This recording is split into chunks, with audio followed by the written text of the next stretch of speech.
Team France also features lightweight Maktar Gaya, the man with perhaps the fastest hands in all of M1, as he showed last season in a TKO win versus Young-Soo Kim. Letting go with the hands is Maktar Gaya. He's in trouble. He's in trouble. That is the stoppage. What a flurry by Gaya. The body shot. Right here, that right uppercut. Bang, right on the chin. He's ready to let his punches fly again this evening, as he prepares for an all-out brawl. Alors la première cassette que j'ai eue, c'était en 95, d'accord, dans les premiers UFC.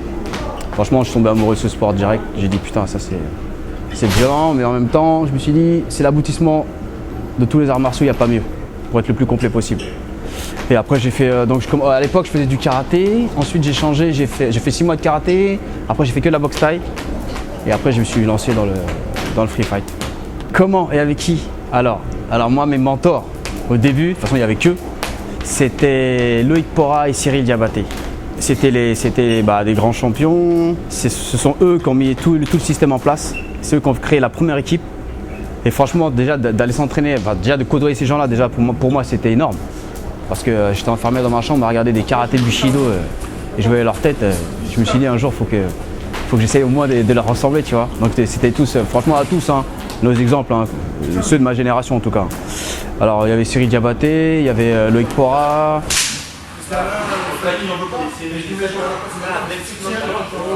Il y avait Jean-François Lenog, il y avait Moïse. La vraie clique quoi. C'est eux les fondateurs. Après il y a eu tous les groupuscules autour, mais au début c'était eux. Et faire partie de ça, c'était pas mal, c'est de sélectionner.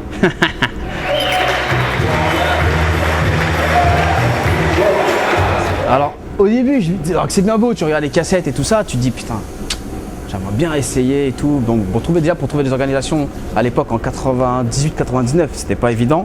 Il y avait le Kempo qui mélangeait tous les styles. Encore les compétitions, donc j'ai dit bon, on peut y aller. En plus c'est une sorte de karaté qui fait du sol aussi. Donc j'ai dit on va y aller. Et c'est un pote qui m'a parlé de ça, il m'a dit, lui c'est fou, il m'a inscrit direct. J'ai dit oui gros, attends. Mais bon c'était une bonne chose parce que tu sais des fois tu peux attendre, si on ne te pousse pas tu vas jamais.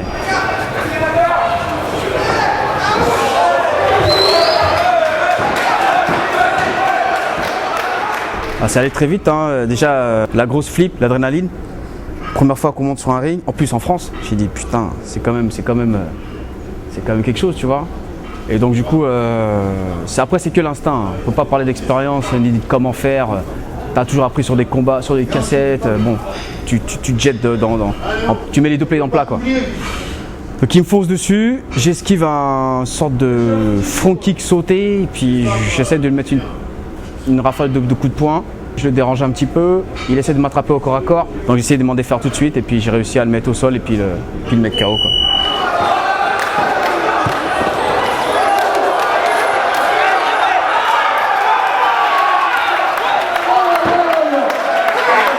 Putain, enculé. Franchement Maktar c'est un grand enculé. Non, c'est sérieux ce que tu Ah putain, t'as vu ce qu'il prend? J'aurais pu gagner plus. Ouais, mais tu sais, c'est toute l'excitation, le truc, tu sais, vraiment, j'étais pas moi, quoi. Franchement, de toute façon, à chaque fois, hein, je monte, c'est pour gagner. Bon, après, c'était vraiment l'instinct pur. Et c'est ce qui m'a suivi après, durant ma carrière, quoi.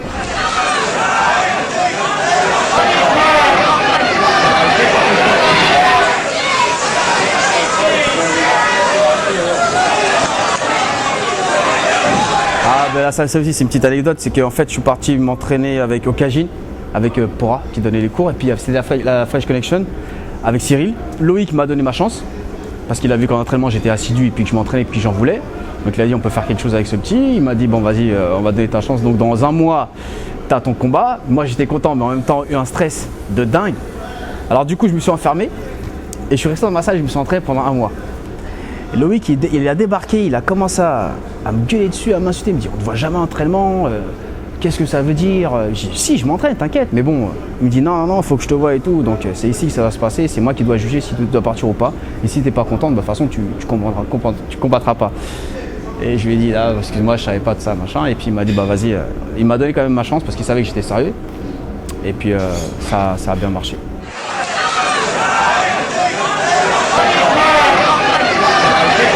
il était beaucoup plus gros que moi. Il n'était pas là à la pesée, comme par hasard. Beaucoup plus grand aussi. Et je me suis dit, bon, gros, là, il va falloir y aller. Ils foncent sur moi. Lui aussi, pareil, il me met une sorte de front kick, mais je crois que c'est juste pour prendre la distance. Et moi, rien que je suis parti en furie parce que j'ai commencé à aller lui mettre des coups. Il a reculé. Et plus ton adversaire recule, plus toi, ça te donne envie d'avancer. Et puis, j'ai commencé à lui asséner des coups en pleine tête. Il y a un moment, j'ai vu le protège-dents sauter. L'arbitre a séparé, j'ai essayé de reprendre mes esprits et je me rappelle, j'entendais Cyril qui disait prends ton temps, calme-toi. Il me fait rire lui. Comment tu veux te calmer, tu veux le manque d'expérience, tu veux le finir le plus vite possible, tu vois. Donc après j'ai réussi à gagner quoi.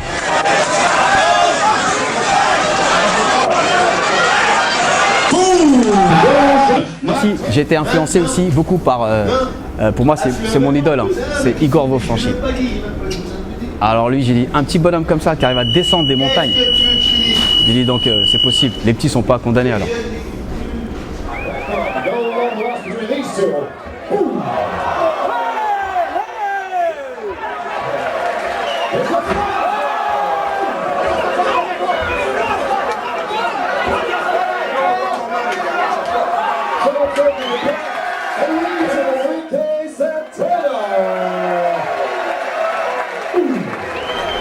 Tu sais que quand tu gagnes, tu vas perdre tôt ou tard. Mais il y a les conditions aussi pour perdre. J'accepte la défaite, mais il y a défaite et défaite. Lui, c'est un très très bon combattant, un gars qui lâchera rien, hein, un pitbull lui là. Mais ce que j'ai pas aimé, c'est tout le côté cinéma. Parce que les Brésiliens aussi, ils font beaucoup de cinéma aussi. Et bon, je peux accepter de perdre, ça, il n'y a pas de souci. Mais simuler un faux KO ou une bagarre générale, parce que tout part de ça en fait. Hein. Je le touche. Il tombe dans les cordes, d'accord, un knockdown. Bon, il n'est pas réellement KO, mais bon, il est sonné. Et apparemment, il y a son coin, d'après ce que j'ai entendu, il y a son coin qui a pété une embrouille autour du ring, ce qui a fait que ça a dû interrompre le combat. Puis en plus, juste avant, il m'avait mis un sévère. Moi aussi, j'ai fait l'ascenseur. Il m'a mis une belle droite. Putain, j'ai rien vu. J'ai dit, bah putain. Bon, bah là, c'est un truc d'homme, quoi. J'ai dit, là, on va voir qui va rester debout à la fin. Et c'était un combat chiffonnier. Hein.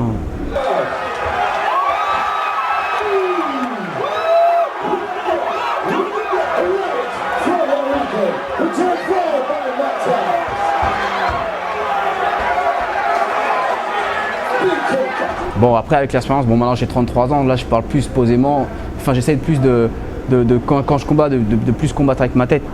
Enfin bon, ça fait déjà un bon bout de temps, mais là c'est vraiment à l'époque, hein, c'était vraiment la fougue de la jeunesse, on va dire. Fight!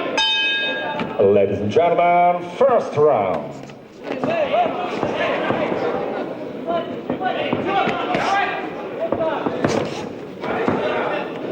Ouais, c'est ça Mactar, ouais. La jambe au milieu, c'est ça. Garde-le. Voilà, souffle Mactar, souffle. Respire. Ça ferme et ça respire. C'est ça. Ouais, c'est bien ça. Laisse tu peux repousse. Ouais, c'est ça, repousse. Pousse-le. Ouais,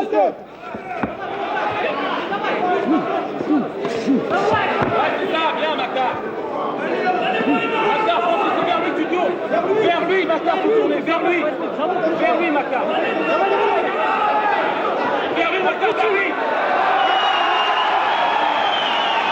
Ce combat-là, j'ai mal abordé, mais vraiment mal abordé. J'étais impressionné quand même. Bon, l'équipe de Fedor, en Russie, on a toujours des a priori, enfin pas des a priori, mais on a toujours une petite crainte au niveau des Russes, parce qu'ils c'est des gens durs. Et c'est pas l'homme en lui-même que j'étais pas bien. Ce jour-là, j'étais pas bien et j'ai mal abordé ce combat. Je me suis trop précipité, j'étais pas à l'aise, pas du tout. Parce que je sais que normalement, j'aurais pas pu perdre sur une clé aussi stupide que ça, quoi. Surtout qu'il était prenable, quoi.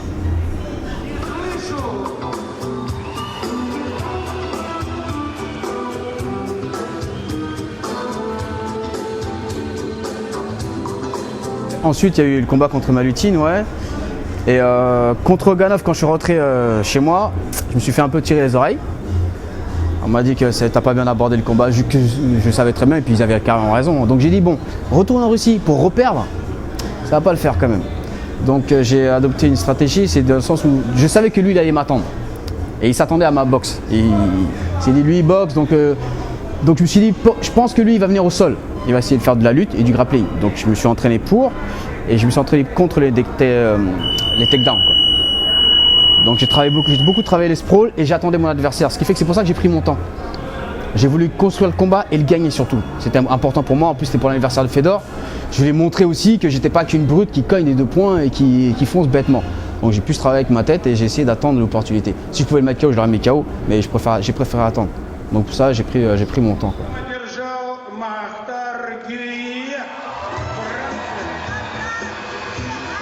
Il y avait ma femme qui était enceinte et franchement ça, après parce que bon, au début, t'es jeune, je me suis dit bon vas-y, c'était toujours du côté suicidaire. Mais je m'en fous, je cogne et puis le mec je vais le mettre KO. Et là, quand tu sais que ta femme elle est en cloque et t'attends un petit, déjà ton cerveau, bon c'est pas la même chose. Je l'ai laissée, elle était enceinte. C'est pas évident, je pars en Russie, pour aller me battre. J'ai dit bon quand même on va essayer de venir le moins déglingué possible.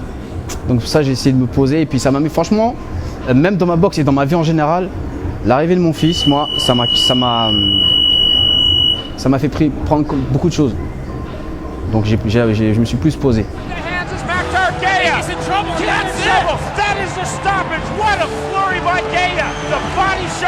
Après je rentre dans l'équipe de France pour le MMA Challenge, sous la direction de Bertrand Amoussou.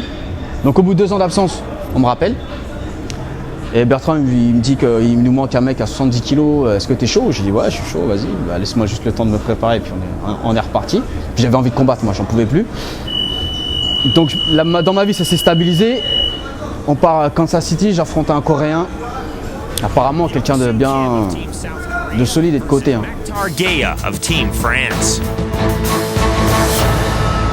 Pareil, une boxe beaucoup plus posée. J'attends mon opportunité pour mettre mes points forts en place.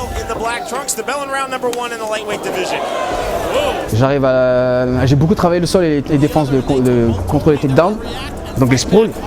J'arrive à travailler et j'arrive à le mettre KO au foie. How guys will come out looking great in 30 seconds. 30 seconds later, they have nothing. That's not the case here. Letting go with the hands is Maktar Gaya. Tonight, you see this flurry of punches at the ribs. Kim curls up, then the punch. Maktar Gaya. Promoters before the fight told all the fighters we have a 5-minute. Welcome to the M1 Challenge. Tonight we're in Northern Europe. Ensuite, il y a le Finlandais, un pays, même si on m'invite, j'irai plus. J'ai jamais vu ça de ma vie. Et pas accueillant du tout. Pas du tout. Et j'affronte quelqu'un de dur. Ah, lui, il est dur. He's very confident. So far, he's not really throwing that jab very much. Excellent job underneath the hook for the takedown. That can keep you going when you're tired. Je me suis trop posé dans ce combat-là. Là, j'aurais dû enclencher la 2e, la 3e, voire la 6e et le descendre. Le problème, c'est que j'ai trop géré. Je pensais que dans ma tête, j'ai gagné au point parce que je voyais sa tête se décomposer.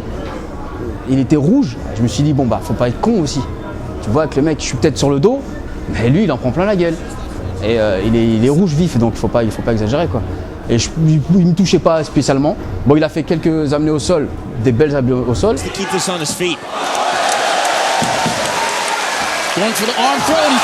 Je me sentais pas dominé ni quoi que ce soit.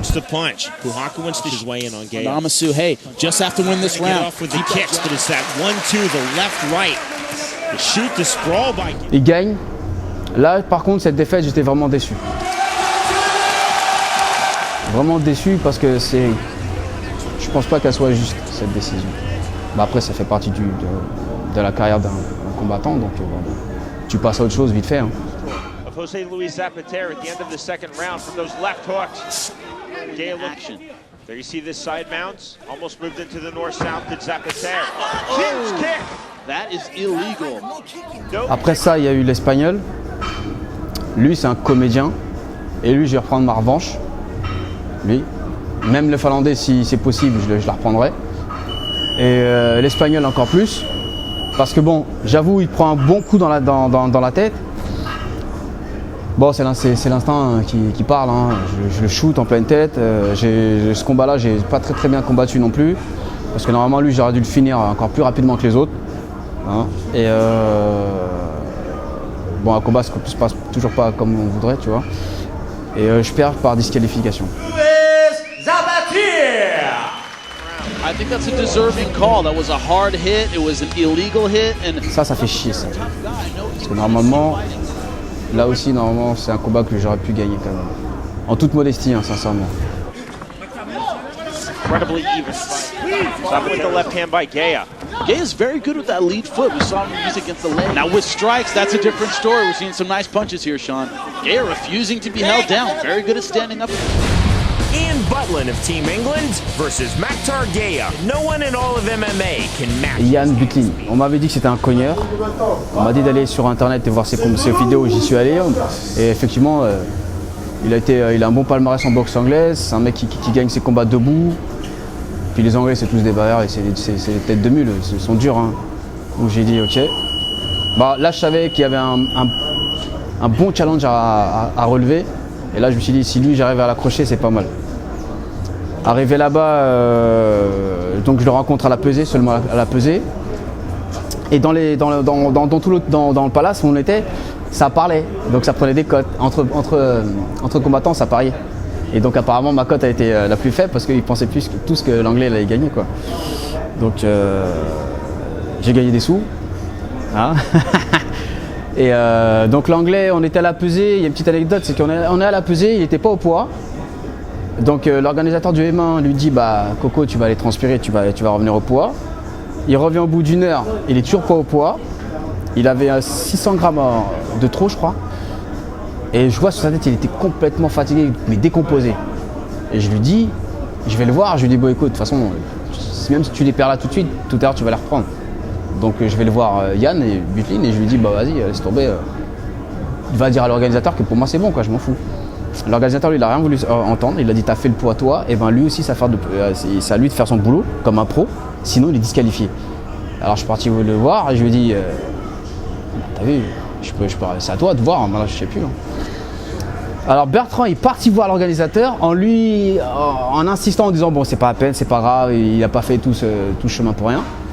Donc du coup il l'a laissé. Donc avec Yann on avait un petit deal, c'était de quel que soit le gagnant ou le perdant, bah on ira boire un coup après. Il paye sa bouteille. Donc le combat il se passe.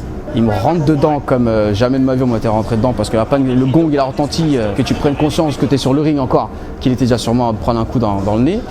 Après donc j'ai commencé à. J'ai mis la. Là par contre l'instinct il est revenu tout de suite. Hein. Alors j'ai mis une rafale, par chance j'ai touché.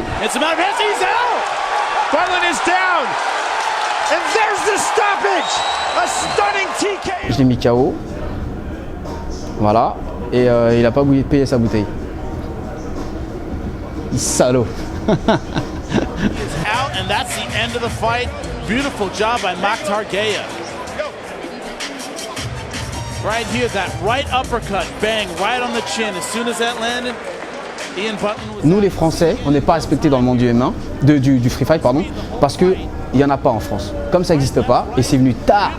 Et on a toujours été obligés d'aller se déplacer chez eux, faire des compétitions chez eux. Et en plus, cette équipe-là, ils avaient mis sur le net qu'ils allaient nous mettre 5-0. Nous, l'équipe de France. Mais c'est pas Yaki, lui. Eux, ils savaient pas. Bah, ils ont pris 4-1. Voilà. Faire partie de l'équipe, c'est mortel. Mais en plus de l'équipe de France, alors que tu représentes ton pays, tu vois, que tout le monde te regarde, c'est une fierté. C'est que quand tu vas à l'étranger, tu te bats contre une autre équipe d'un autre pays. Entre guillemets, c'est la guerre. Tu peux pas revenir comme ça sans rien avoir donné. Nous, on n'est pas le genre de football. Hein. C'est pas on a mal à la cheville, on commence à raconter que des conneries. Si tu mens, c'est tout de suite sur le ring. Hein. Et on va le voir tout de suite. En plus, c'est direct sur pay-per-view, sur le net. Demain, tout le monde voit ta tête. Si tu as fait la baltringue, ça, tout le monde le saura tout de suite. Hein. Et non, même, voilà, tu rentres chez toi, tu vois tes potes, ils sont fiers de toi. Il n'y a rien de mieux. On ne gagne pas des millions, mais rien que ça suffit. Voilà, quoi, ça suffit. C'est le seul réconfort qu'on a, nous.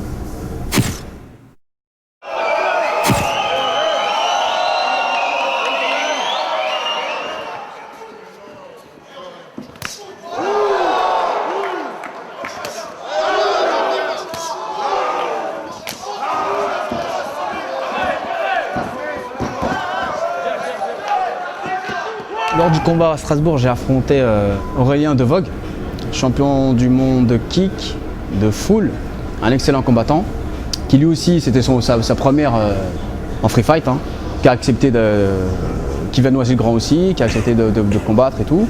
Ouais, c'est juste pour mettre en avant le sport et puis faire découvrir aux gens que voilà, c'était pas un sport de brut, qu'il y avait des pros et que c'est une discipline à part entière. Surtout ça d'abord. Donc du coup, j'ai accepté pour une fois, j'ai accepté de faire ce combat-là. Et c'était plus dans ce but-là, quoi. Pas du tout un esprit de compétition, parce que la compétition, pour moi, je garde ça pour l'étranger.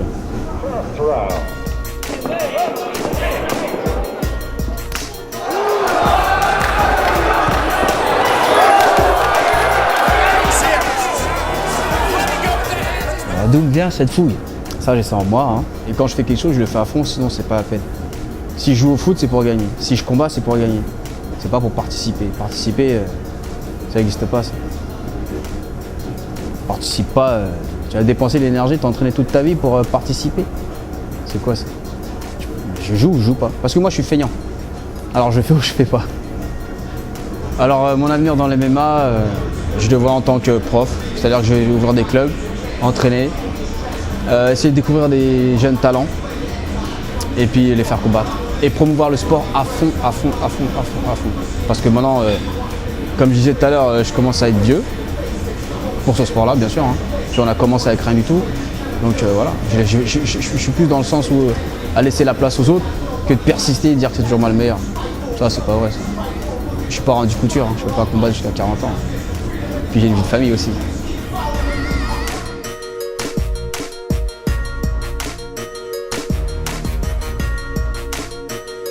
D'accord? Si je fais ça, je peux me casser la gueule. Sinon, je peux le rater. Mais là, il ne pourra jamais bouger son corps, c'est pas possible. Donc là, tu montes et tu tombes comme ça.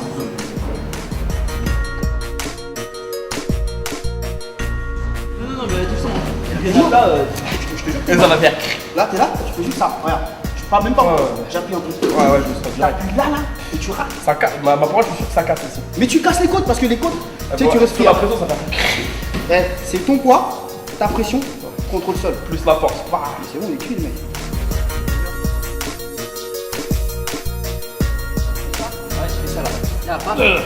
T'as pas le droit, de taper sur la colonne. Non, mais c'est interdit de frapper sur la Non, colonne. c'est T'as pas pas ça. Mais t'as pas le droit. Non, t'as pas le droit. C'est pas frappé. La colonne, t'as pas le droit d'appuyer. Tout ça, regarde, c'est simple. Tout ça là, tout ça, Tu peux pas. c'est interdit. Ouais, mais c'est pas frappé. Non, moi je l'ai déjà fait. l'a Moi je l'ai fait, il dit non. Même si tu fais ça là, comme ça, Ouais, tu peux pas. T'as pas le droit. C'est mec, Ouais, parce que sinon c'est trop facile. La différence entre une pression et un coup de coude, tu peux pas. Déjà, le mec, s'il se met comme ça, s'il se met comme ça. Moi, le mec, s'il coupe au sol, il y a ça. S'il se met comme ça, mais de toute façon, je vais passer.